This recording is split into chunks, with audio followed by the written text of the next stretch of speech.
The dust kicked up from Samuel Turner's horse created a long brown cloud behind him as he rode across the Arizona Territory in the summer of 1882. Sam was not like the other cowboys who worked the ranches around Tucson. At 34 years old, he had learned to speak 3 different native languages during his 15 years on the frontier. His weathered face and steady blue eyes had seen enough violence to last several lifetimes, but he still believed in doing what was right, even when nobody else was watching. Sam had been riding for 2 days straight, carrying urgent medical supplies to a settlement called Willow Creek. Dr. Martinez in Tucson had sent word that a fever was spreading through the small town, and they desperately needed the medicine Sam carried in his saddlebags. The journey should have taken him along the main trail, but a rock slide had blocked the path, forcing him to take an old hunting route through Apache territory. As the sun began to set on his second day of travel, Sam noticed something strange in the distance. Black smoke was rising from a valley below, but it was not the steady smoke of a campfire. This smoke came in sharp, dark bursts, the kind that meant buildings were burning. Sam pulled his horse to a stop and reached for his spyglass, a gift from his father who had served in the Civil War. Through the lens, Sam could see the remains of a small Apache settlement. The traditional dwellings had been burned to the ground, and scattered around the area were the bodies of men who had clearly been shot. But Sam noticed something unusual about the scene. All the victims appeared to be adult men. There were no women or children visible anywhere, which struck Sam as very strange. In his experience, when settlements were attacked, entire families were usually found together. Sam guided his horse down the steep slope into the valley, moving carefully to avoid loose rocks. The smell of smoke and death filled his nostrils as he approached the destroyed village. He dismounted and began to examine the scene more closely. The men had been shot with rifles, not arrows or traditional weapons. Their bodies were arranged in a way that suggested they had been trying to defend something or someone when they died. Near what had once been the largest dwelling, Sam found tracks in the soft earth. The footprints told a story that made his blood run cold. There were the boot prints of at least 6 different white men, but mixed among them were the smaller, bare footprints of women and children. The tracks led away from the settlement toward the east, in the direction of a series of rocky canyons that Sam knew were almost impossible to navigate without local knowledge. Sam followed the tracks for nearly a mile before losing them on harder ground. But as he searched for more signs, he heard something that made him stop breathing. From somewhere in the maze of canyons ahead came the faint sound of a woman crying. The sound echoed off the rock walls, making it difficult to determine exactly where it was coming from, but Sam knew he had to investigate. He left his horse tied to a sturdy mesquite bush and proceeded on foot, moving as quietly as possible. The crying sound grew stronger as he worked his way deeper into the canyon system. Sam had spent enough time in Apache territory to know that the people had used these canyons for centuries as hiding places during conflicts. If someone was hiding here, they would know the terrain much better than he did. After 20 minutes of careful searching, Sam rounded a bend in the canyon and saw something that made him freeze in his tracks. Ahead of him, in a small clearing surrounded by high rock walls, were 7 young Apache women. They were huddled together near a small pool of water, and Sam could see immediately that they were in terrible condition. Their traditional clothing was torn and dirty, and several of them appeared to be injured. But what shocked Sam most was that the women were chained together with heavy iron shackles around their ankles. The chains were connected in a way that would make it impossible for any of them to move more than a few feet from the others. Near the group was a pile of empty food tins and water containers, suggesting that someone had been keeping them prisoner in this location. Sam remained hidden behind a large boulder while he tried to understand what he was seeing. These women were clearly being held against their will, but by whom, and for what purpose? The attack on their settlement had obviously been planned and carried out by white men, but Sam could not imagine what they wanted with these particular women. As he watched, Sam noticed that the oldest of the 7 women was trying to comfort the others. She appeared to be in her early 20s, with long black hair and intelligent dark eyes. Despite her own obvious pain and fear, she was speaking softly to her companions in their native language, trying to keep their spirits up. Sam could see family resemblances among the group and realized these must be sisters, or at least close relatives. The sound of approaching horses suddenly echoed through the canyon, and Sam saw the women tense with fear. He quickly moved to a position where he could see the entrance to the clearing while remaining hidden. 3 white men on horseback entered the area, and Sam immediately recognized the type. They were rough-looking men with the bearing of those who lived by violence. Their clothes were expensive but dirty, and they carried multiple weapons. The leader of the group was a tall, thin man with a gray beard and cold eyes. He dismounted and walked toward the chained women, speaking in heavily accented English that Sam could barely understand. "Time to move again, ladies," the man said with a cruel smile. "Our buyers are getting impatient, and we have a schedule to keep." Sam felt his stomach turn as he realized what was happening. These men were slave traders, and they had attacked the Apache settlement specifically to capture these women. The practice was illegal throughout the United States, but Sam knew that in the remote territories, such laws were difficult to enforce. What made this situation even more horrifying was the casual way the men discussed their plans. The second man, shorter and stockier than the leader, began checking the chains around the women's ankles. "How much further to the meeting point, Crawford?" he asked. The leader, apparently named Crawford, pulled out a hand-drawn map and studied it carefully. "2 more days if we push hard," Crawford replied. "The Mexican buyers will pay top dollar for specimens like these. Young, healthy, and from a good bloodline. We should clear at least $5,000 for the lot." The third man, who had remained mounted, seemed nervous about something. "What if more Apache come looking for them? Those tracks we tried to cover might not fool a good tracker." Crawford laughed coldly. "The men from this tribe are all dead, remember? And we made sure to spread word that it was a raid by a rival group. By the time anyone figures out what really happened, these ladies will be working in houses south of the border, and we will be counting our money in California." Sam had heard enough. He carefully backed away from his hiding spot and returned to where he had left his horse. His mind was racing as he tried to figure out the best way to help the 7 women. He was outnumbered 3 to 1, and the men were clearly experienced fighters. But he could not simply ride away and leave those women to their fate. As Sam sat on a rock near his horse, he remembered something his Apache friend Running Bear had told him years earlier. "Sometimes the best way to win a fight is to avoid having one," Running Bear had said. "A smart warrior uses his enemy's weaknesses against him." Sam studied the terrain around the canyon and began to form a plan. The slave traders would have to bring their prisoners out through one of only 2 possible routes. Both paths led through narrow passages where a single man with a rifle could potentially hold off a much larger group. If Sam could position himself correctly, he might be able to force a confrontation on his terms. But first, he needed to learn more about his enemies. Sam spent the rest of the evening moving carefully around the canyon system, observing the slave traders and trying to understand their routine. He discovered that they kept only 1 man on guard at night, while the other 2 slept. The guard position was poorly chosen, with several blind spots that would allow someone to approach unseen. As midnight approached, Sam made his decision. He would attempt to free the women during the darkest part of the night, when visibility was at its lowest. He had noticed that the chains binding the women were secured with simple padlocks, the kind that could be broken with a heavy rock or the butt of a rifle.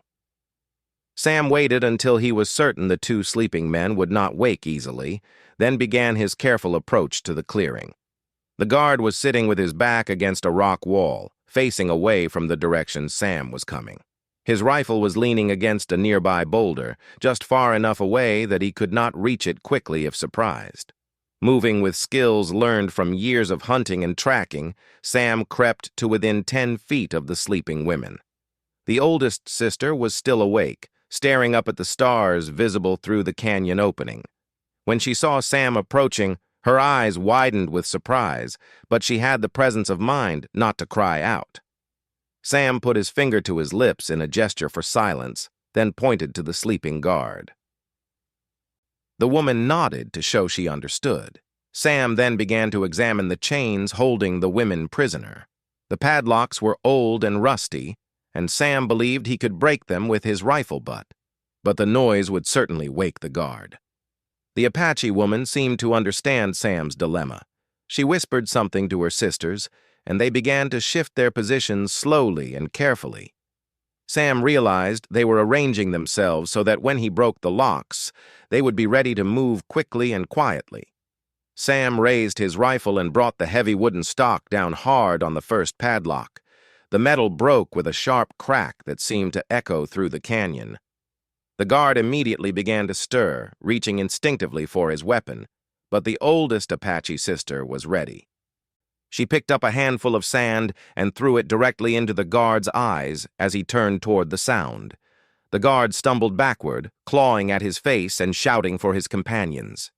Sam quickly smashed the remaining padlocks while the women helped each other to their feet. Despite their ordeal, they moved with remarkable speed and coordination, clearly understanding that this might be their only chance for freedom.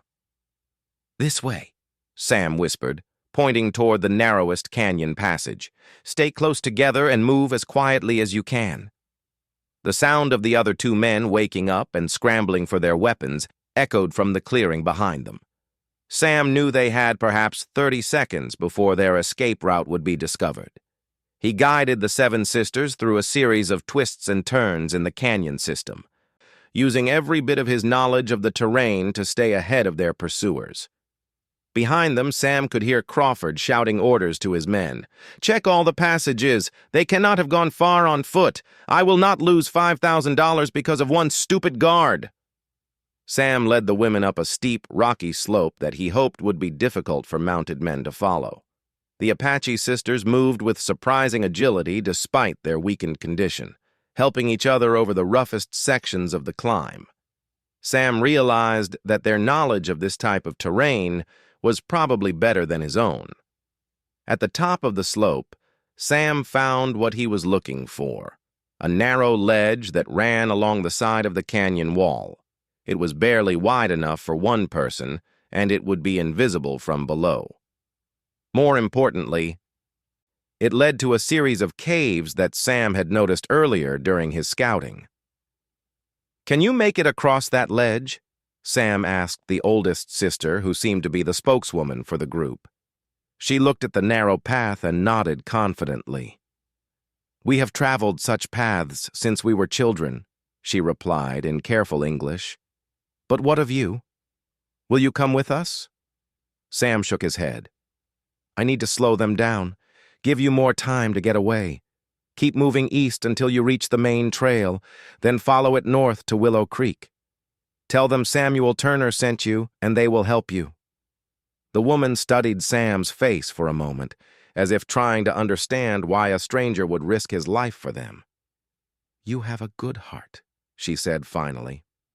"We will not forget this." Sam watched as the seven sisters made their way carefully across the ledge and disappeared into the darkness. Then he turned his attention to the approaching sounds of their pursuers. Crawford and his men were getting closer, and Sam could see the flicker of their torches in the canyon below. Sam positioned himself behind a large boulder where he would have a clear view of anyone trying to follow the sisters' path. He checked his rifle and counted his ammunition. He had enough bullets for a sustained fight, but he hoped it would not come to that. His goal was to delay the slave traders long enough for the women to escape, not to engage in a deadly battle. The first torch appeared at the bottom of the rocky slope about 10 minutes later. Crawford himself was leading the way, moving with the confidence of a man who had tracked fugitives before. The two other men followed close behind, their weapons ready. "The tracks lead up this way," Crawford called to his companions. They think they can hide in the rocks like animals, but we will smoke them out." Sam waited until all three men were committed to climbing the slope before he fired his first shot. The bullet struck the rocks just inches from Crawford's feet, sending up a shower of sparks and stone fragments.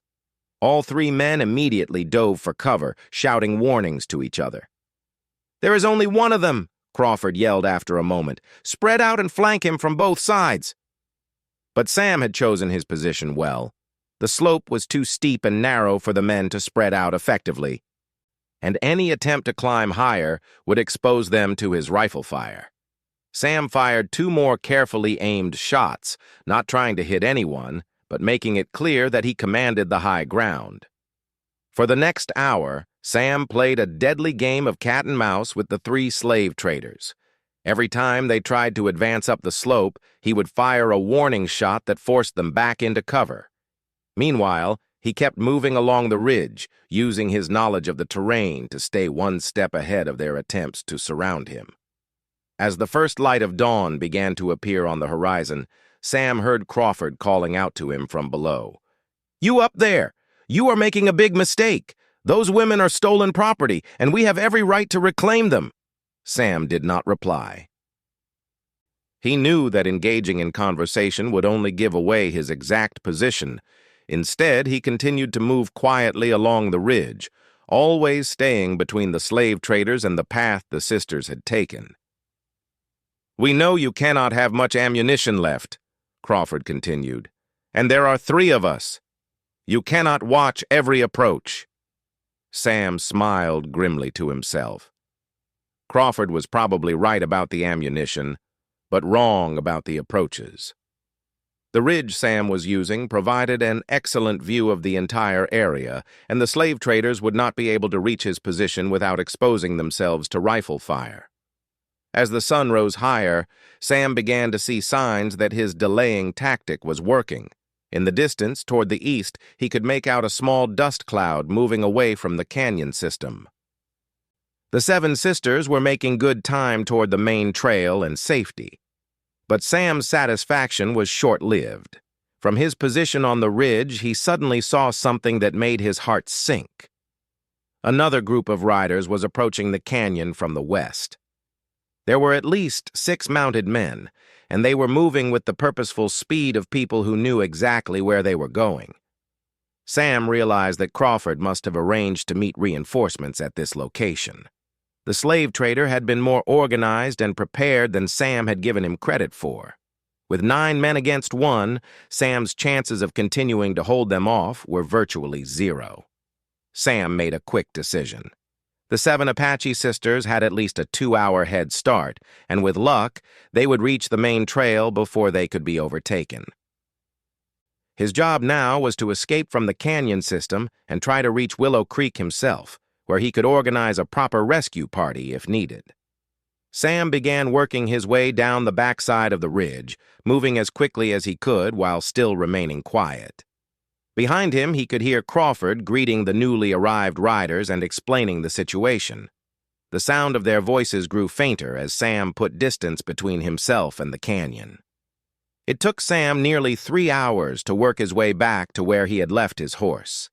The animal was still there, waiting patiently in the shade of the mesquite bush. Sam quickly mounted and began riding hard toward the east, following the same general route the sisters had taken. As he rode, Sam's mind was filled with questions about what he had witnessed. The slave trading operation was clearly much larger and better organized than he had initially realized. Crawford had resources and connections that suggested this was not an isolated incident. How many other Apache families had been attacked and destroyed for the same purpose? Sam also wondered about the buyers Crawford had mentioned. The slave trader had referred to Mexican buyers who were willing to pay top dollar for young Apache women. This suggested a well-established market for human beings that crossed international borders. Such a trade would require corrupt officials and organized transportation networks to operate successfully. The sun was high overhead when Sam finally reached the main trail. He looked for signs that the seven sisters had passed this way and was relieved to find fresh footprints in the dust. The tracks were heading north toward Willow Creek, just as he had instructed. Sam urged his horse into a gallop, hoping to catch up with the women before any pursuing riders could overtake them. But as he rode, he began to see other disturbing signs along the trail. There were the tracks of many horses, all heading in the same direction as the sisters' footprints. Some of the horse tracks appeared to be several days old, while others were much more recent. Sam began to realize that the trail itself might not be safe. If Crawford's operation was as large as it seemed, there could be other groups of slave traders using this route to transport their victims. The seven sisters might be walking directly into another trap. Sam's worst fears were confirmed when he crested a small hill and saw the town of Willow Creek spread out in the valley below. Even from a distance, he could see that something was wrong. There were too many people in the streets for a normal day, and Sam could make out what looked like a crowd gathered in the town's central square. Sam rode down into the valley, his hand resting on the grip of his pistol. As he got closer to the town, he could see that the crowd in the square was watching some kind of event or demonstration. But it was not until he was within a few hundred yards that Sam realized what was really happening. In the center of the square, a man in expensive clothes was standing on a wooden platform, speaking to the assembled crowd. Arranged in a line in front of the platform were the seven Apache sisters, once again chained together. The man on the platform was conducting an auction, and the crowd was bidding on the women. Sam felt a rage unlike anything he had ever experienced. These women had trusted him to lead them to safety, and instead he had inadvertently delivered them into the hands of their enemies. The slave trading network was so well organized that they had people waiting in the towns along the main trails, ready to recapture any escaped merchandise. Sam dismounted at the edge of town and tried to think of a plan. The crowd in the square numbered at least 50 people, far too many for him to confront directly. But he had to do something. He could not simply ride away and leave those seven brave women to their fate. As Sam studied the situation, he noticed something that gave him a small hope. Not everyone in the crowd seemed to be participating willingly in the auction. Some of the townspeople looked uncomfortable or even distressed by what they were witnessing. Sam realized that many of the residents of Willow Creek might not be aware of what was really happening in their town. Sam also noticed that there were several men in the crowd who were not dressed like local farmers or merchants. These men wore expensive clothes similar to those of the auctioneer, and they seemed to be the most active bidders. Sam guessed that these were the buyers Crawford had mentioned, probably representatives of brothels or other illegal enterprises. The auctioneer was in the middle of accepting bids for the oldest of the seven sisters when Sam made his move. He walked directly into the center of the square, his rifle in his hands but not immediately threatening anyone. "Stop this auction!" Sam called out in a voice loud enough for everyone to hear. "These women are not property to be sold.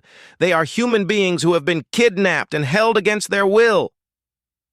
The crowd turned to stare at Sam, and conversations broke out throughout the square. The auctioneer, a fat man with a red face and expensive gold jewelry, looked annoyed by the interruption. "This is a legal transaction," the auctioneer declared.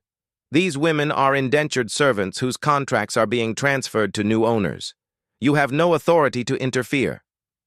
Sam walked closer to the platform, his eyes never leaving the auctioneer's face.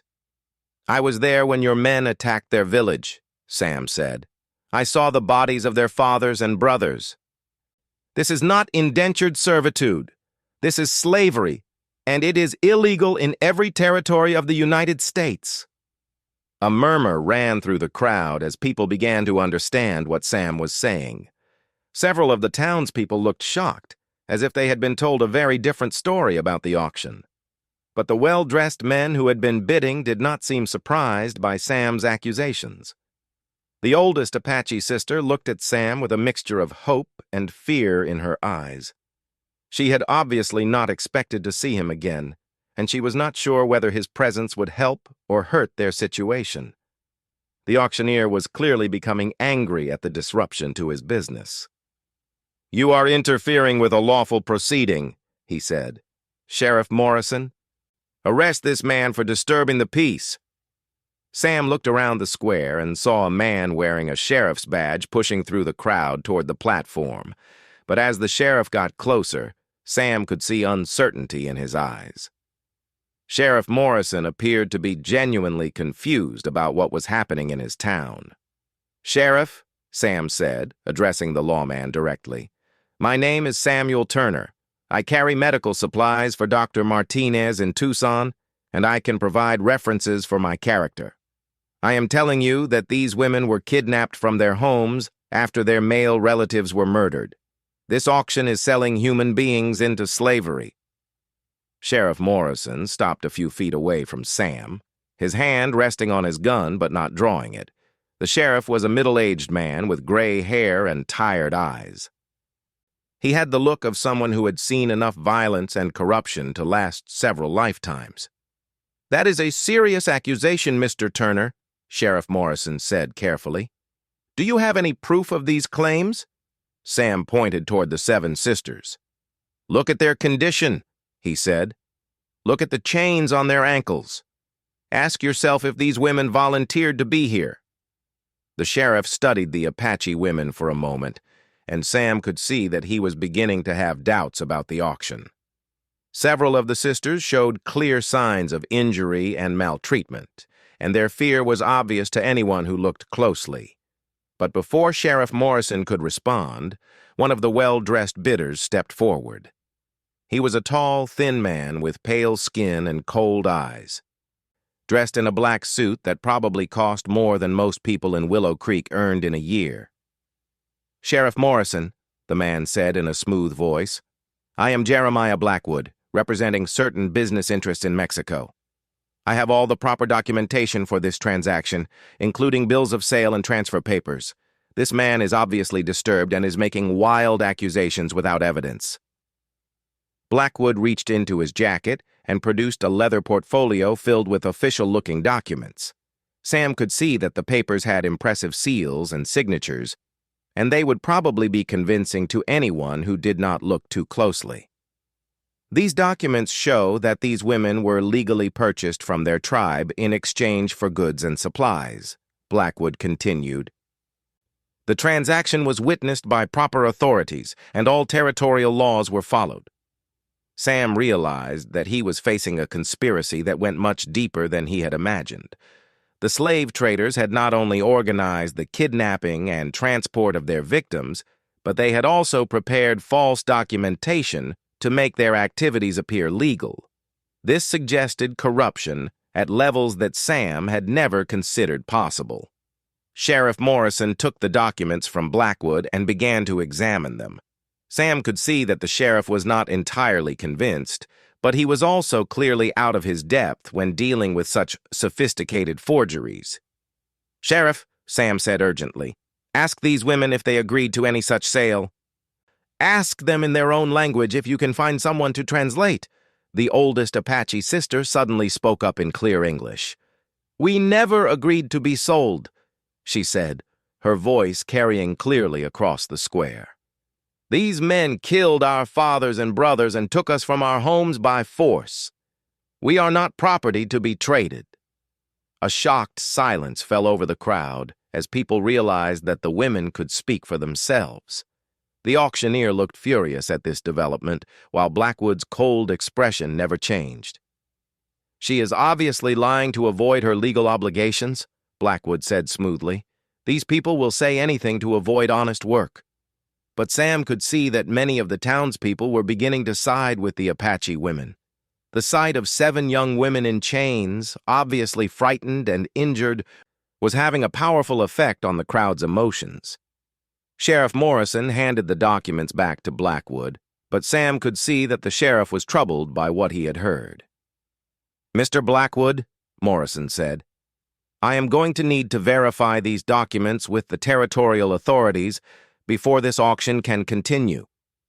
Blackwood's face darkened at this suggestion.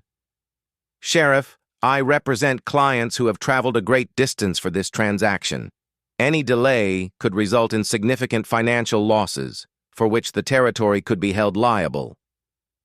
Sam realized that Blackwood was trying to pressure the sheriff into allowing the auction to continue. The threat of legal action against the territory was probably an effective tool against a small-town lawman who did not want to create trouble for his superiors. But Sheriff Morrison surprised Sam by standing his ground.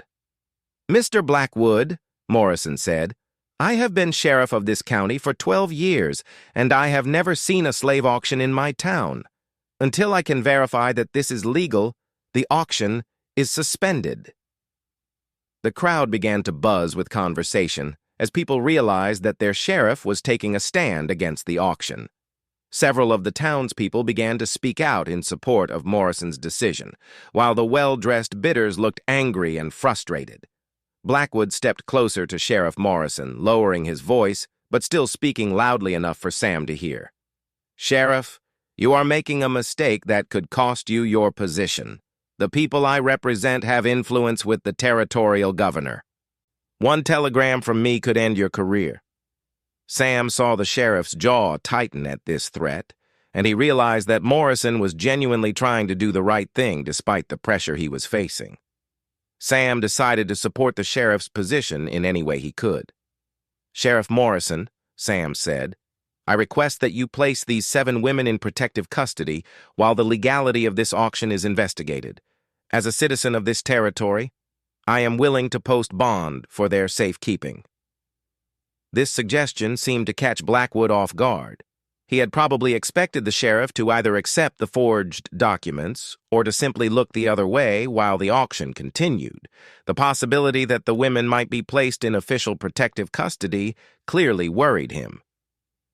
"That is completely unnecessary," Blackwood said quickly. "These women are the legal property of my clients, and any interference with their rights could result in significant legal consequences." But Sheriff Morrison was no longer listening to Blackwood's threats.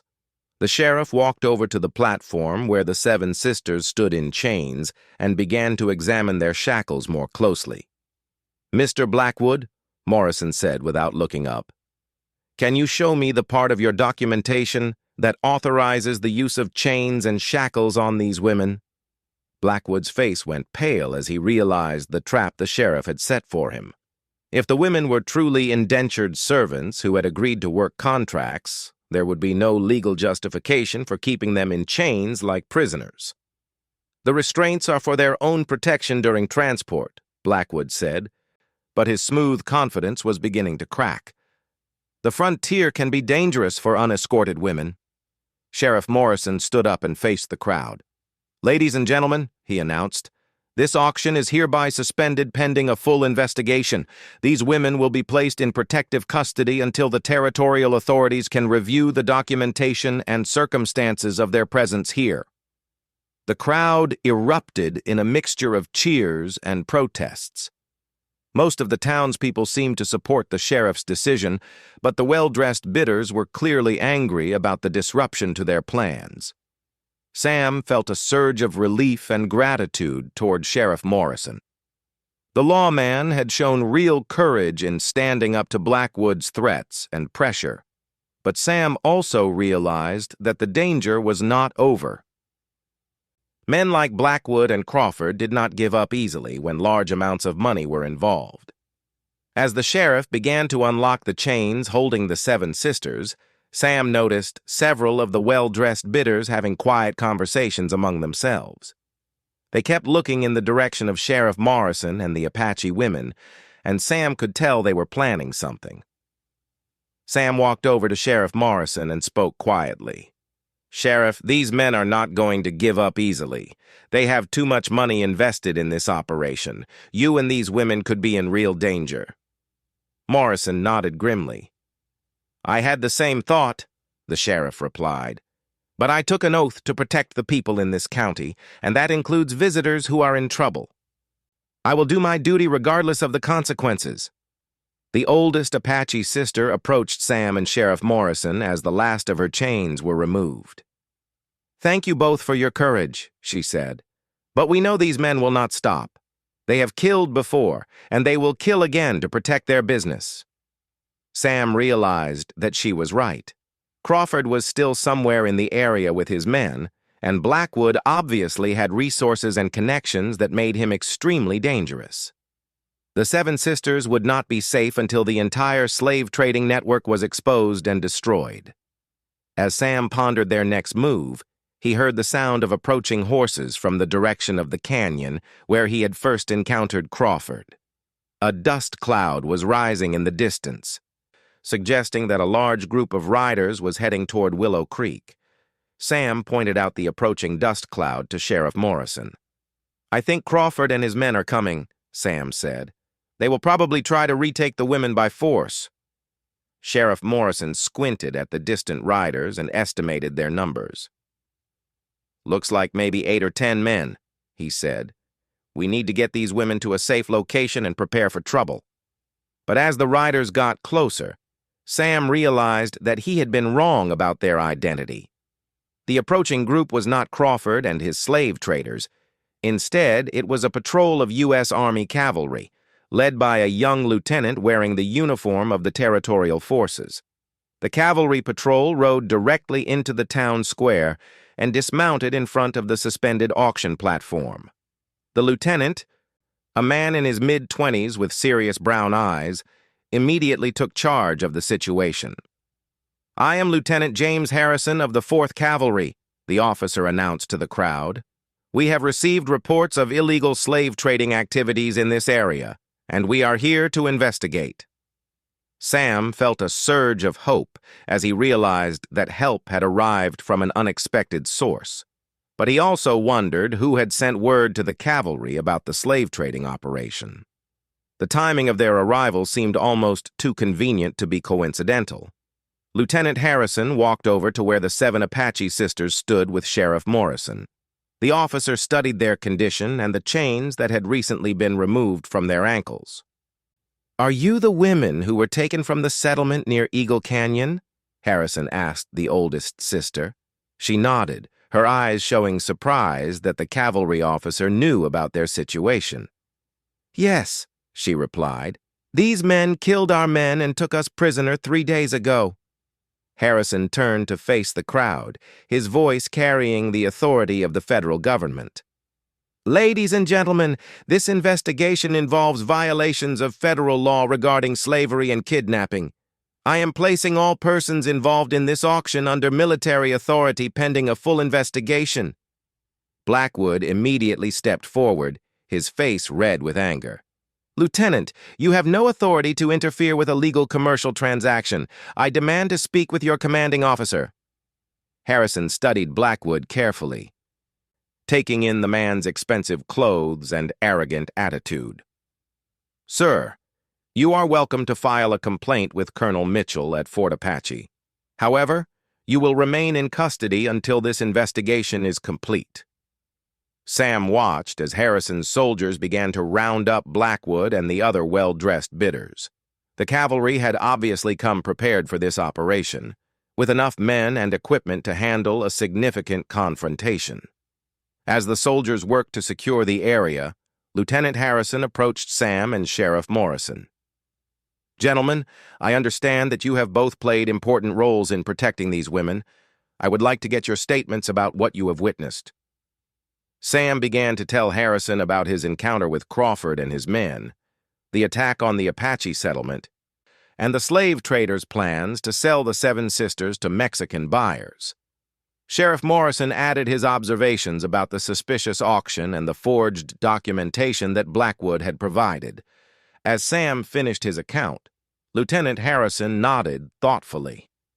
"Your information matches intelligence we have been gathering about this operation for several weeks," Harrison said. "We believe this slave trading network extends across multiple territories and involves corruption at several levels of government." Sam was surprised to learn that the cavalry had been investigating the slave traders for weeks. "How did you know to come here today?" Sam asked. Harrison smiled. "We have had undercover operatives tracking this network for some time," he replied. "When word reached us that an auction was planned for today, We moved to intercept it. Your actions in rescuing these women and alerting Sheriff Morrison probably saved their lives." As the soldiers finished securing the area, Sam noticed that some of the well-dressed bidders were being treated differently than others. A few of them were placed in handcuffs and loaded into a military wagon, while others were simply questioned and released.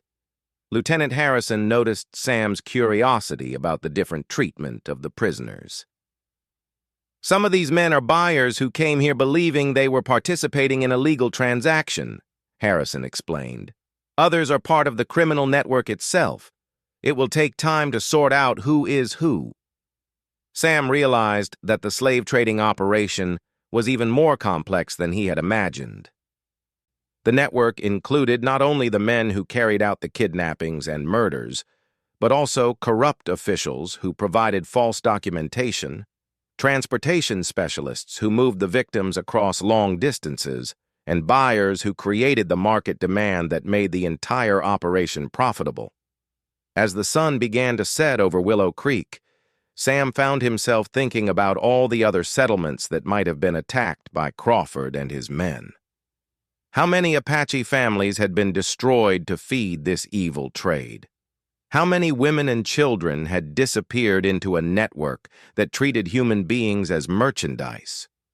Lieutenant Harrison seemed to read Sam's thoughts. "This investigation is just the beginning," the officer said. "We believe this network has been operating for at least 2 years, possibly longer. There may be dozens of victims who need to be found and returned to their families." The oldest Apache sister approached Sam as he prepared to retrieve his horse and continue his original journey to deliver medical supplies. "You saved our lives," she said simply. "We will remember your kindness always."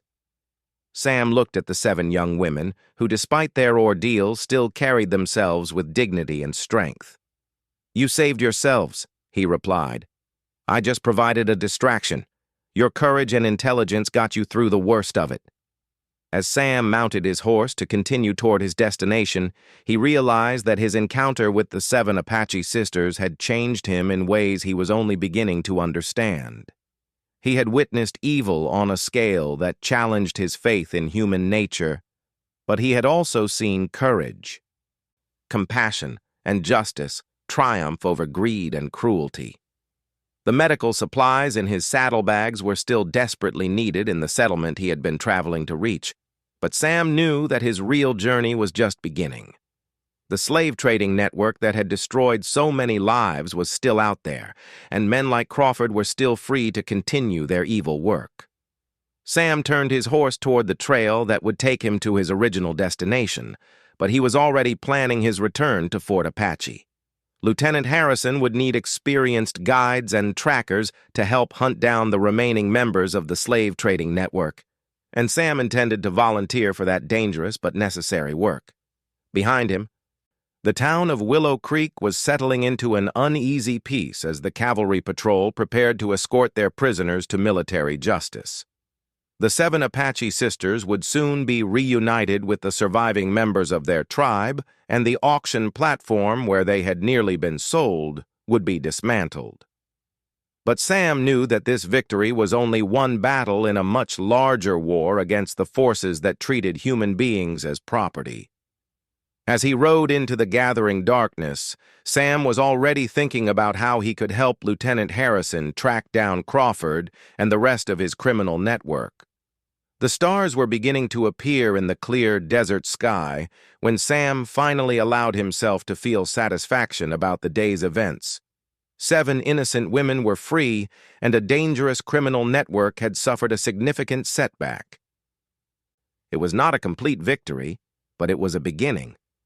And sometimes, Sam reflected as his horse carried him steadily through the night, a beginning was all you needed to change the world. 3 days after the confrontation in Willow Creek, Samuel Turner completed his original mission by delivering the medical supplies to Dr. Rodriguez at Cedar Falls.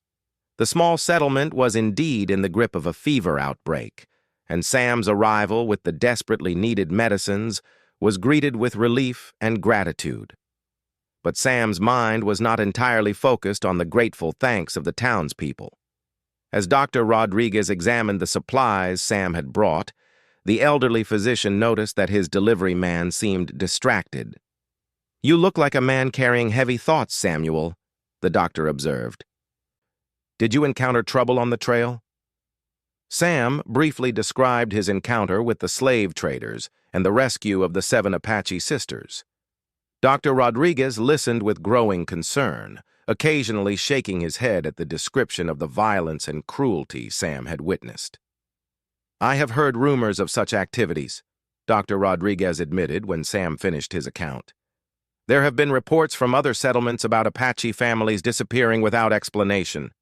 But I never imagined the scale of what you are describing." Sam had been thinking about those same rumors during his ride to Cedar Falls. If the slave trading network was as extensive as Lieutenant Harrison had suggested, then the attack on the Apache settlement might be just one of many similar raids that had occurred throughout the territory.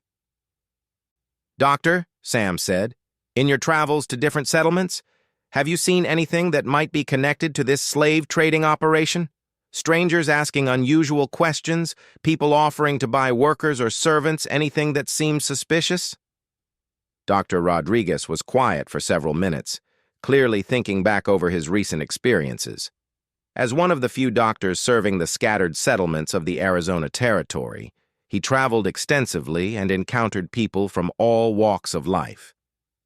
"Now that you mention it," the doctor said slowly, "there was something strange that happened about 6 weeks ago. I was treating patients in a settlement called Dry Creek when a well-dressed man approached me. He said he represented a labor agency that provided domestic workers to wealthy families in California." Sam felt his pulse quicken. This sounded very similar to the story that Blackwood had told in Willow Creek about representing business interests in Mexico. "What did this man want from you?" Sam asked. "He offered to pay me a significant fee if I would examine young women and provide health certificates for them," Dr. Rodriguez explained. He claimed that his wealthy clients wanted to ensure that their domestic workers were healthy and capable of performing their duties. Sam realized that this was probably how the slave traders ensured that their merchandise would bring top prices at auction.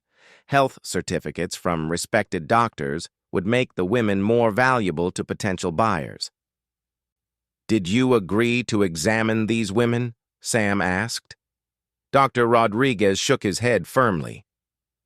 "Something about the man made me uncomfortable. He was too eager, too willing to pay far more than such examinations would normally cost. I told him I was too busy with my regular patients to take on additional work."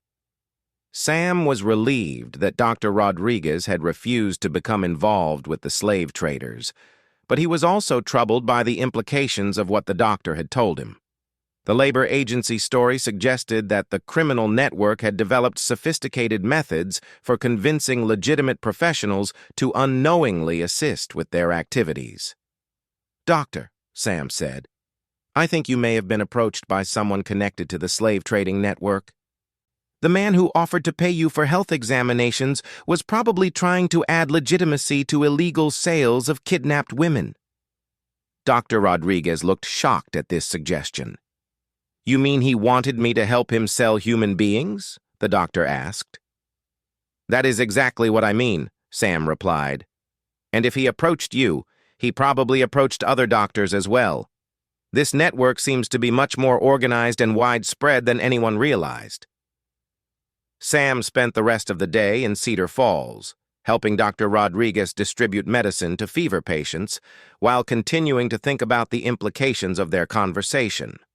If the slave traders were approaching doctors throughout the territory, they were probably also approaching other types of professionals who could provide services that would make their operation appear more legitimate. That evening, as Sam prepared to begin his journey back toward Fort Apache to meet with Lieutenant Harrison, Dr. Rodriguez approached him with additional information that had occurred to him during the day. "Samuel," the doctor said, "I remembered something else about that man who approached me in Dry Creek. He mentioned that his agency had connections with transportation companies that could move workers safely across long distances. He said they had special arrangements with certain stagecoach lines and freight companies." This information was potentially very important, Sam realized. The slave traders would need reliable transportation networks to move their victims from the remote areas where they were captured to the towns and cities where they were sold. Such arrangements would require cooperation from people within the transportation industry. Did he mention any specific companies or routes? Sam asked. He spoke about the Southwest Freight Company, Dr. Rodriguez replied. He claimed they had wagons running regularly between Arizona Territory and California, with stops in New Mexico and Mexico itself.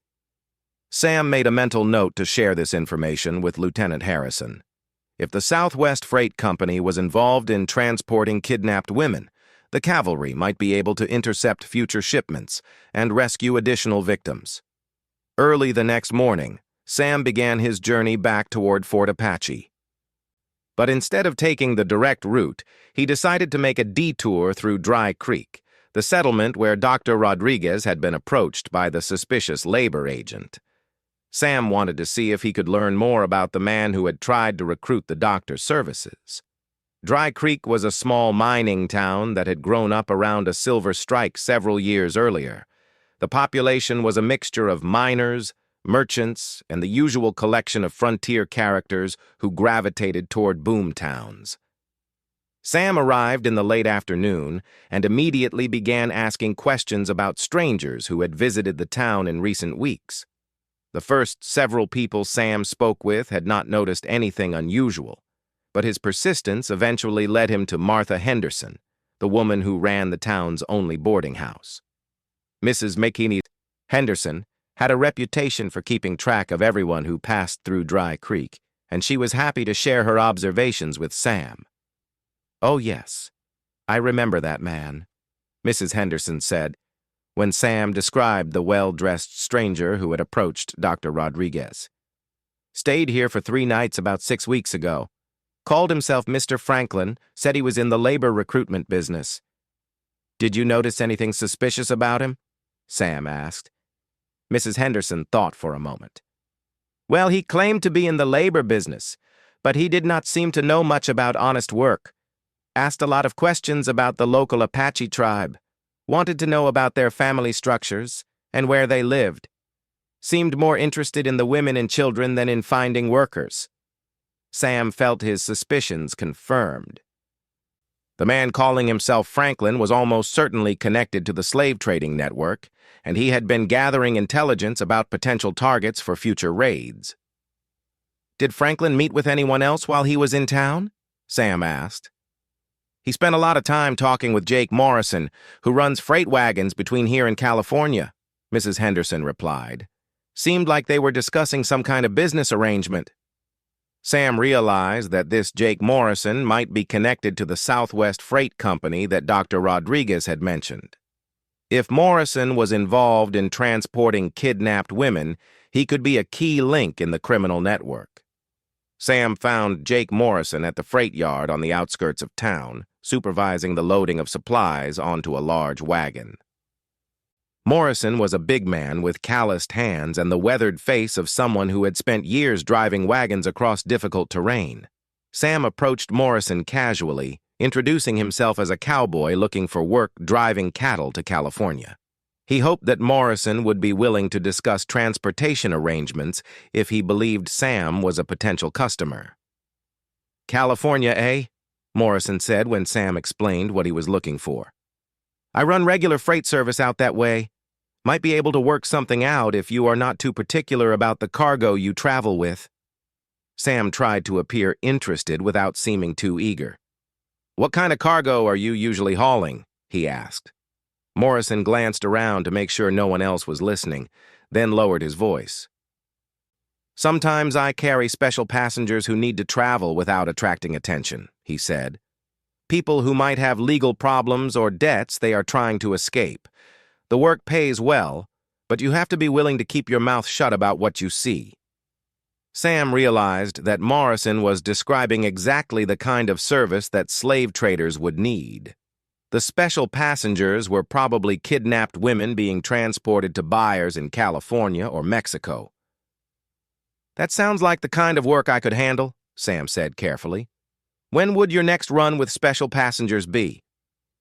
Morrison studied Sam's face, apparently trying to decide whether he could be trusted with sensitive information. There might be something coming up in the next week or two, Morrison said finally. But I would need references from people who can vouch for your discretion. Sam realized that he had learned as much as he could without arousing Morrison's suspicions. The freight operator was clearly involved in the slave trading network, but he was also cautious about discussing details with strangers. I understand, Sam said. Let me talk to some people and see if I can get the kind of references you need. Sam left the freight yard with valuable information about how the slave trading network operated, but he also realized that he was now in considerable danger. If Morrison checked into Sam's background and discovered his role in the rescue at Willow Creek, the entire criminal organization would know that they had an enemy tracking their activities. Sam decided to leave Dry Creek immediately and head directly to Fort Apache.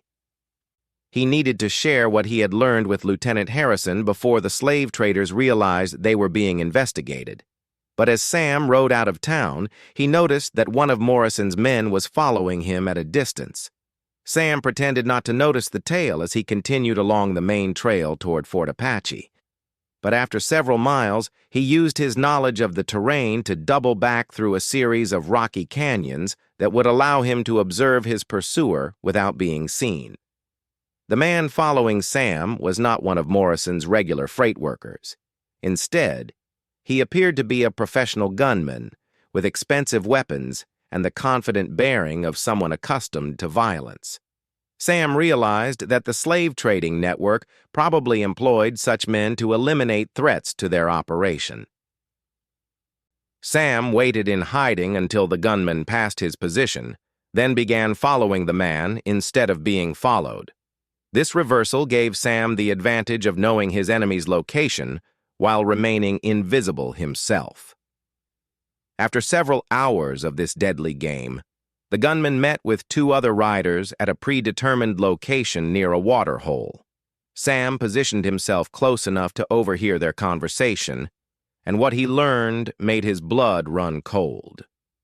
Turner is definitely the same man who interfered with the Willow Creek operation, one of the men was saying. Morrison recognized him from the descriptions we circulated. The second man, who appeared to be the leader of the group, nodded grimly. Crawford is still angry about losing those 7 women. He has put a $500 bounty on Turner's head. Sam realized that he had been identified as a threat to the slave trading network and that professional killers were now hunting him. The bounty of $500 was more money than most men on the frontier saw in several years, which meant that Crawford was very serious about eliminating him. "What are our orders?" the third man asked. "Follow him to wherever he is going, then kill him and anyone he talks to about our operation," the leader replied. "Crawford wants to send a message that interference will not be tolerated." Sam had heard enough. He quietly backed away from the waterhole and began working his way toward Fort Apache by a route that would be difficult for the gunmen to follow. But he knew that his warning to Lieutenant Harrison was now more urgent than ever. If the slave traders were willing to kill anyone who learned about their activities, other innocent people were in immediate danger. Sam rode hard through the night, using every bit of his frontier skills to stay ahead of his pursuers while navigating by starlight. By dawn, he could see the flags and buildings of Fort Apache in the distance. But he could also see dust clouds behind him, suggesting that the 3 gunmen were still following his trail. Sam rode directly to the fort's main gate and demanded to see Lieutenant Harrison immediately. The guards recognized Sam from his previous visit and quickly escorted him to the officers' quarters. Lieutenant Harrison was studying maps and reports when Sam was brought in, but the young officer immediately gave Sam his full attention when he saw the urgency in the cowboy's expression. "Lieutenant," Sam said without preamble, "the slave trading network is much larger than we realized, and they have identified me as a threat. There are professional killers following me, and they have orders to eliminate anyone I talk to about their operation." Harrison's expression grew serious as Sam quickly described his discoveries in Cedar Falls and Dry Creek. The information about Dr. Rodriguez being approached by a labor recruiter and Jake Morrison's involvement in transporting special passengers clearly troubled the cavalry officer. "This confirms our worst suspicions about the scope of this network," Harrison said when Sam finished his report. "We have been gathering similar intelligence from other sources, and the picture that is emerging is very disturbing." Harrison showed Sam a detailed map that covered the entire Arizona territory and parts of New Mexico, California, and Mexico. Red pins marked locations where Apache settlements had been attacked or where families had disappeared. Blue pins showed towns where suspicious auctions or labor recruitment activities had been reported. Sam was shocked to see the extent of the network's activities. There were dozens of red pins scattered across the map, representing hundreds of victims who had been murdered or kidnapped.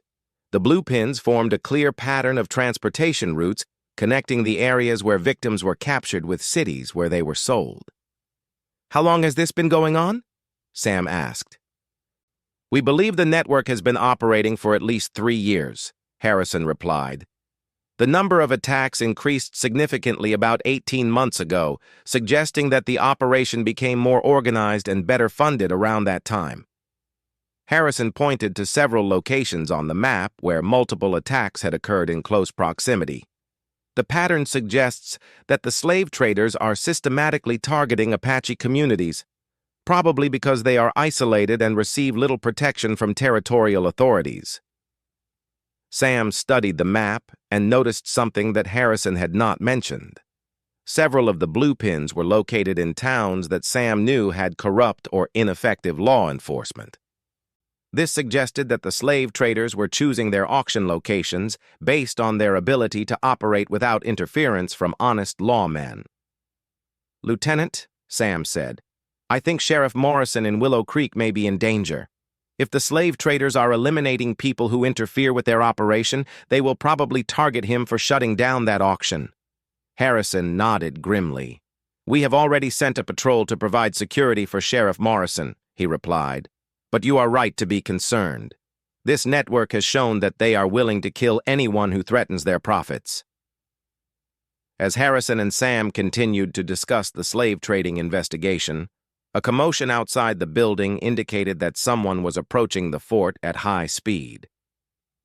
Harrison looked out the window and saw a cavalry patrol riding hard toward the main gate. "That is Sergeant Davis returning from a reconnaissance mission," Harrison said. "He was investigating reports of another Apache settlement being attacked." A few minutes later, Sergeant Davis entered the room, with dust still covering his uniform and exhaustion evident in his face. The sergeant saluted Lieutenant Harrison, then immediately began his report. "Sir, we found the remains of a settlement near Black Mesa," Davis said. 15 men killed, and all the women and children are missing. The attack happened sometime within the last 48 hours. Sam felt sick as he realized that another Apache family had been destroyed while he was tracking down information about the slave trading network.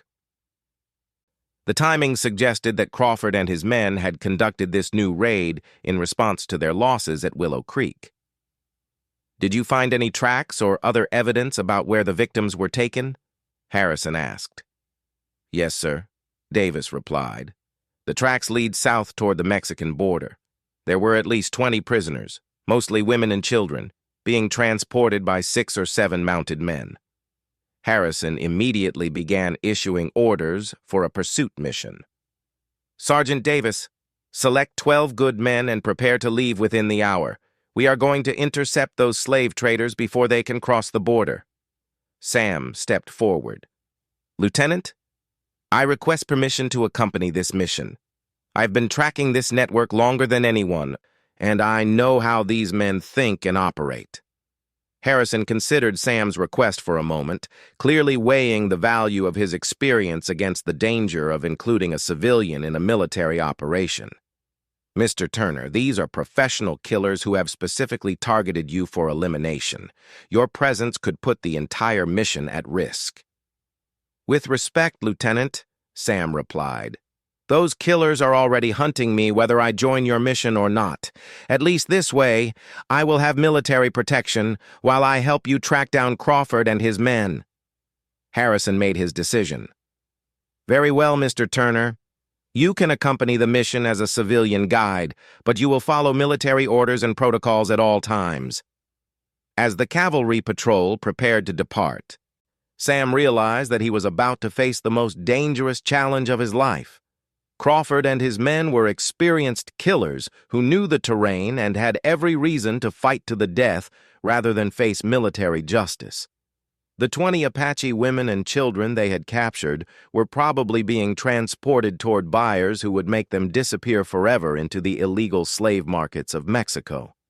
But Sam also knew that this might be the best opportunity to strike a decisive blow against the slave trading network. If the cavalry could capture Crawford and his men alive, they might be able to extract information about the network's leadership and operations. Such intelligence could lead to the rescue of other victims and the destruction of the entire criminal organization. The patrol departed Fort Apache in the early afternoon, following the trail that Sergeant Davis had discovered near Black Mesa. Sam rode alongside Lieutenant Harrison, sharing his knowledge of the terrain and the likely escape routes that Crawford might use. As they tracked the slave traders south toward the Mexican border, Sam found himself thinking about the 7 Apache sisters he had helped rescue in Willow Creek. Their courage and dignity in the face of unimaginable cruelty had inspired him to risk his life fighting this evil network. Now, 20 more innocent people were depending on his ability to help the cavalry track down their captors before it was too late. The sun was setting behind the mountains as the patrol reached a series of rocky canyons that marked the beginning of the truly dangerous country near the border. Somewhere ahead in that maze of stone and shadow, Crawford and his men were transporting their victims toward a fate worse than death. Sam checked his rifle and ammunition as the patrol prepared to enter the canyons. The final confrontation with the slave-trading network was about to begin, and Sam knew that many lives hung in the balance of the next few hours. Lieutenant Harrison gave the signal to advance, and the cavalry patrol began its descent into the canyons where Crawford and his victims were hiding. Behind them, the lights of Fort Apache disappeared into the gathering darkness, leaving the soldiers and their civilian guide alone in the wilderness with their deadly mission. Sam took a deep breath and spurred his horse forward, following the cavalry into the shadows where evil men waited with their innocent prisoners. The time for investigation and planning was over. Now it was time for action, and Sam prayed that they would not be too late to save the 20 Apache women and children who were counting on their courage and skill. The canyon walls rose around them like the jaws of some prehistoric beast as the patrol moved deeper into the heart of the slave traders' territory. Sam could feel the weight of responsibility pressing down on him as he guided the soldiers along the faint trail left by Crawford's horses. Somewhere in the darkness ahead, 20 innocent people were waiting for rescue, probably not even knowing that help was coming. Sam gripped his rifle tighter and urged his horse forward into the night, determined that this time the slave traders would not escape with their human cargo. The final battle for the souls of the Apache victims was about to begin, and Sam Turner was ready to risk everything to ensure that justice would finally be served on the frontier. The cavalry patrol moved through the narrow canyon in complete silence, following the tracks left by Crawford's horses and their prisoners. Samuel Turner rode at the front alongside Lieutenant Harrison, using his frontier skills to read the signs that told the story of their quarry's passage through this remote wilderness. As they tracked deeper into the maze of stone passages, Sam noticed that the trail was growing fresher. The horse droppings they passed were still warm, and the footprints in the sandy patches showed sharp edges that had not yet been softened by wind. Crawford and his men were no more than 2 hours ahead of them. Lieutenant Harrison raised his hand to signal a halt as they approached a bend in the canyon that would expose them to observation from higher ground. Sam dismounted and crept forward on foot to scout the area ahead. What he saw when he peered around the rocky outcropping made his heart race with both hope and fear. In a small valley beyond the canyon mouth, Crawford had made camp for the night. Sam could see the glow of a campfire and the silhouettes of men moving around it. More importantly, he could make out a group of 20 figures sitting together near a large boulder. Even at this distance, Sam could tell that these were the Apache women and children who had been taken from Black Mesa. Sam crept back to where Lieutenant Harrison waited with the patrol. "They are camped in the valley about 400 yards ahead," Sam whispered. "I count 7 men around the fire, and all 20 prisoners are together near the north side of the camp." Harrison studied the terrain through his field glasses, evaluating the tactical situation. The valley was surrounded by high cliffs on 3 sides, with the canyon they had followed providing the only easy approach. This gave Crawford's men an excellent defensive position, but it also meant they had trapped themselves with no escape route. "The canyon mouth is only wide enough for 2 horses," Harrison observed. "If we try a direct assault, they will see us coming and could use the prisoners as shields." Sam had been thinking about the same problem. Crawford and his men were desperate criminals who would not hesitate to kill their victims rather than face capture. Any rescue attempt would have to neutralize the slave traders without giving them time to harm the Apache women and children. "Lieutenant," Sam said quietly, "I noticed something about the way they have positioned their camp. The prisoners are separated from the main group by about 50 yards. If we could create a distraction that drew all the guards away from the prisoners, someone might be able to free them while the shooting was happening somewhere else." Harrison considered this suggestion carefully. A diversion tactic would be extremely risky, requiring perfect timing and coordination, but it might be the only way to save the prisoners' lives. "What kind of distraction did you have in mind?" Harrison asked. Sam pointed toward a narrow ledge that ran along the cliff face above the slave traders' camp. One man could work his way up there with enough dynamite to cause a rock slide. If he set off the explosion on the far side of the valley from where the prisoners are being held, it might draw all the guards away from them. "That man would be completely exposed on that ledge," Harrison pointed out, "and he would have no way to escape after setting off the explosion." Sam met the lieutenant's eyes steadily. "I know," he said simply. "That is why I volunteered to do it." Harrison shook his head firmly. "Mr. Turner, I cannot ask a civilian to undertake such a dangerous mission. If anyone goes up on that ledge, it should be one of my soldiers." "With respect, Lieutenant," Sam replied, "I know this terrain better than any of your men. And I have personal experience fighting these particular criminals. Besides, I am the one they put a bounty on. This fight was mine before it became yours." Before Harrison could respond, Sergeant Davis approached with urgent news. "Sir, our scouts report another group of riders approaching from the south.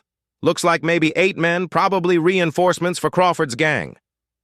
Sam realized that their window of opportunity was closing rapidly. If Crawford's reinforcements arrived before the rescue attempt, the cavalry would be outnumbered and the prisoners would be moved to an even more secure location. "Lieutenant," Sam said urgently, "we have to act now, before those reinforcements arrive.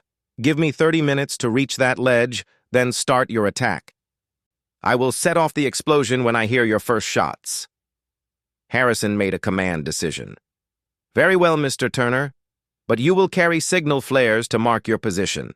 If anything goes wrong with the plan, we need to be able to locate you." Sam quickly gathered the supplies he would need for his mission.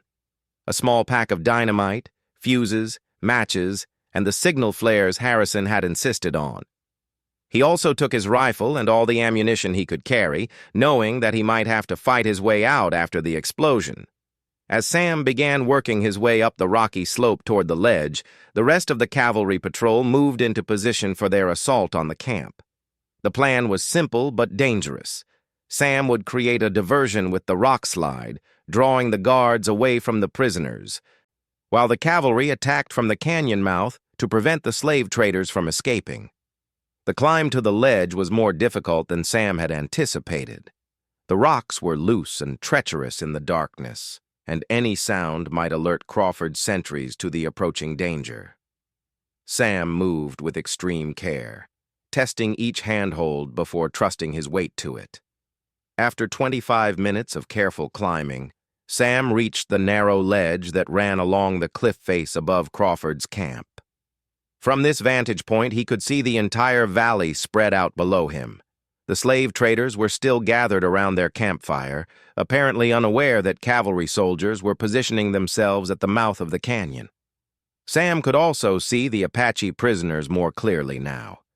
They were mostly women and children, ranging in age from perhaps 8 years old to middle age. Like the 7 sisters he had helped rescue at Willow Creek, these victims showed signs of mistreatment and exhaustion. But they were still alive, which meant the rescue mission still had a chance to succeed. Sam began placing dynamite charges along the cliff face, positioning them to create a rock slide that would be spectacular enough to draw all the guards away from the prisoners. He had to work by feel in the darkness, relying on his experience with blasting operations from his days working in the mines. Just as Sam finished setting the fuses, he heard the sound of approaching horses from the south end of the valley. Crawford's reinforcements had arrived earlier than expected, and Sam could see 8 additional men riding into the camp. The odds against the cavalry had just gotten much worse. Sam lit a signal flare and held it above his head, hoping that Lieutenant Harrison would see it and understand that the situation had changed.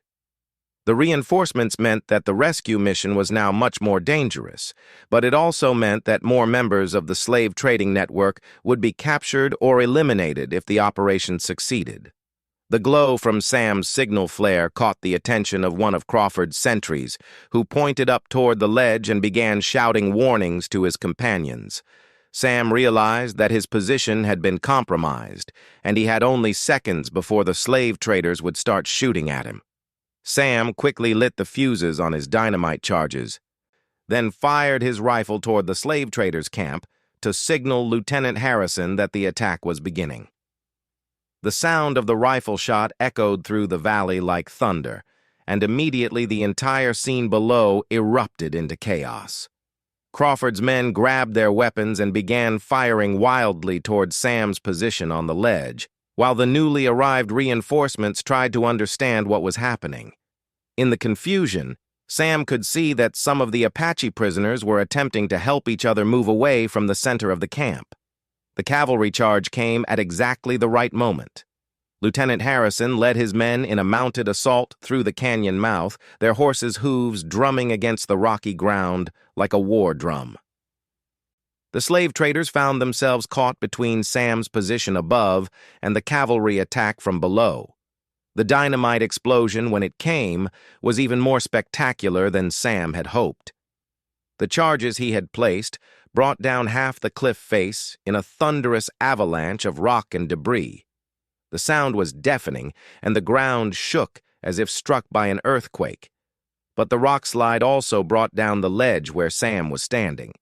He felt the stone platform crumble beneath his feet and found himself falling through the darkness with tons of rock cascading around him. Sam's last thought before hitting the ground was that he hoped the diversion had worked to save the Apache prisoners. Sam regained consciousness to find Lieutenant Harrison and Sergeant Davis bending over him with concerned expressions. His left arm was clearly broken, and he could feel blood running down his face from a head wound, but he was alive, which seemed almost miraculous given the size of the rock slide. "The prisoners," Sam managed to say through his pain. "Did we save them?"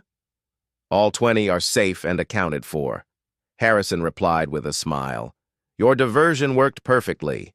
The slave traders were so busy shooting at the falling rocks that they never noticed our men freeing the prisoners." Sam tried to sit up, but the pain in his arm made him dizzy. "What about Crawford and his men?" "Crawford is dead, along with 4 of his gang," Sergeant Davis reported. "We captured 6 others alive, including 2 of the men who arrived as reinforcements. The survivors are already providing information about the rest of the network." As Sam's vision cleared, He could see the Apache women and children gathered around a small fire where Army medics were treating their injuries. Despite their ordeal, they showed the same strength and dignity that Sam had admired in the 7 sisters he had rescued at Willow Creek. The oldest of the women approached Sam as the medics finished bandaging his head wound. She was perhaps 40 years old, with gray streaks in her long black hair and eyes that held both sadness and gratitude. "You risked your life to save us," she said in careful English. "We are in your debt." Sam shook his head, immediately regretting the motion as it sent waves of pain through his skull. "You owe me nothing," he replied. "I only did what any decent person should do." The woman smiled sadly. Not all people would risk their lives for strangers, especially strangers from a different tribe.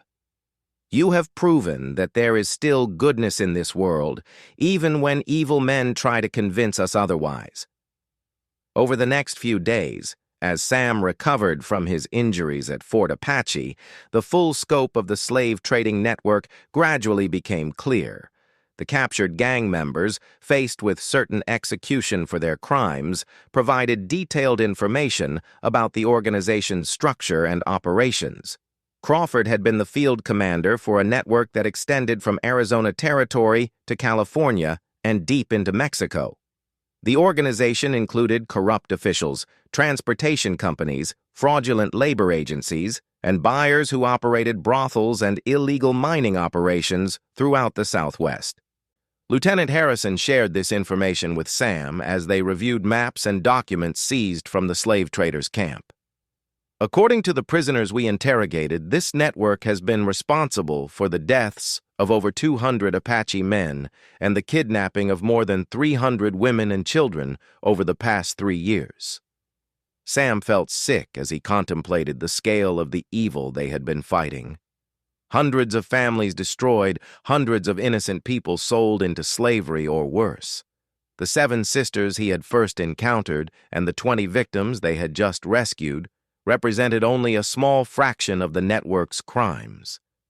"How many of the victims can still be saved?" Sam asked. Harrison's expression was grim. "We have identified the locations of several camps and auction sites based on the information from the prisoners. Cavalry patrols are already moving to investigate these locations, but many of the victims were sold months or years ago, and tracking them down will be extremely difficult." Despite the challenges ahead, Sam felt satisfied that they had struck a devastating blow against the slave trading network. Crawford was dead, his immediate gang was destroyed, and the cavalry now had the intelligence needed to track down the remaining members of the organization. More importantly, 20 innocent people were free and would soon be reunited with the surviving members of their families. The 7 Apache sisters from Willow Creek had also been safely returned to their people, where they were helping to care for other rescued victims. 3 weeks after the final battle in the canyon, Sam was well enough to travel again. His broken arm was healing, though it would never be quite as strong as before, and the cuts on his face were fading to thin scars. Dr. Rodriguez had pronounced him fit for light duty, though he recommended avoiding any activities that might involve explosions or rock slides. Lieutenant Harrison had offered Sam a position as a civilian scout for the cavalry's continuing operations against the slave trading network. The work would be dangerous but important, helping to track down the remaining members of the criminal organization and rescue additional victims. Sam accepted the position, knowing that his unique knowledge of the network's operations and his experience fighting them would be valuable in the months ahead. He also felt a personal responsibility to see the fight through to its conclusion. Too many innocent people had suffered for him to walk away before the job was finished. On his first day back in the saddle, Sam rode out with a cavalry patrol to investigate reports of suspicious activity near the Mexican border. As they approached the area where intelligence suggested another slave trading camp might be located, Sam found himself thinking about all the people whose lives had been changed by his decision to help 7 frightened women in a rocky canyon. The Apache sisters he had first rescued were now helping other victims recover from their traumatic experiences. Sheriff Morrison in Willow Creek had become a regional leader in the fight against human trafficking, working with territorial authorities to identify and shut down illegal operations. Dr. Rodriguez had joined a network of physicians who were providing free medical care to rescued victims. Most importantly, the story of the lone cowboy who had risked everything to fight the slave traders had spread throughout the territory, inspiring other ordinary people to stand up against injustice when they encountered it.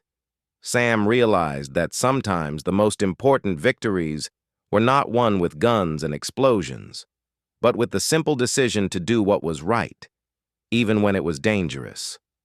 As the patrol moved deeper into the borderlands where evil men still operated their criminal enterprises, Sam checked his rifle and scanned the horizon for signs of trouble. The fight against the slave trading network was far from over.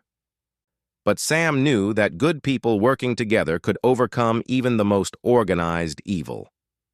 The desert sun was rising behind them as the cavalry patrol rode toward their next mission. Somewhere ahead, more innocent victims were waiting for rescue, probably not even knowing that help was coming. Sam spurred his horse forward, ready to continue the fight for justice on the frontier. Behind them, the territory they had already liberated from the slave traders was slowly healing. Apache families were being reunited, corrupt officials were facing justice, and legitimate businesses were replacing the criminal enterprises that had poisoned communities throughout the Southwest. Sam smiled as he thought about the 7 sisters who had started this whole adventure. Their courage in the face of unimaginable horror had inspired him to become something more than just another cowboy drifting across the frontier. They had shown him that every person had the potential to make a difference in the fight between good and evil. The sound of his horse's hooves against the rocky ground created a steady rhythm that matched the beating of Sam's determined heart. Each step forward was a step toward justice for the victims of the slave trading network. Each mile covered was a mile closer to a territory where all people could live in freedom and safety. As Lieutenant Harrison gave the signal to increase their pace, Sam realized that his life had found a purpose that was worth all the risks and dangers he had faced. The slave trading network had made a fatal error when they put a bounty on his head. Instead of eliminating a threat, they had created an enemy who would never stop fighting until their evil organization was completely destroyed. The frontier was changing, slowly but surely, as decent people like Sam Turner stood up to the forces of cruelty and greed. The age of lawlessness and exploitation was coming to an end, replaced by a time when justice and human dignity would prevail over violence and corruption. Sam Turner, the lone cowboy who had saved 7 Apache sisters from death, had become something much more important, a symbol of hope for all the innocent people who still suffered under the grip of evil. And as long as there were victims to be saved and criminals to be stopped, Sam would continue riding toward justice under the endless desert sky. The story of his courage would be told around campfires and in settlements throughout the territory for generations to come, inspiring future heroes to stand up for what was right, no matter how dangerous the fight might be. In the end, that might be the most important victory of all, the knowledge that good people would always rise up to protect the innocent, ensuring that evil would never triumph on the American frontier.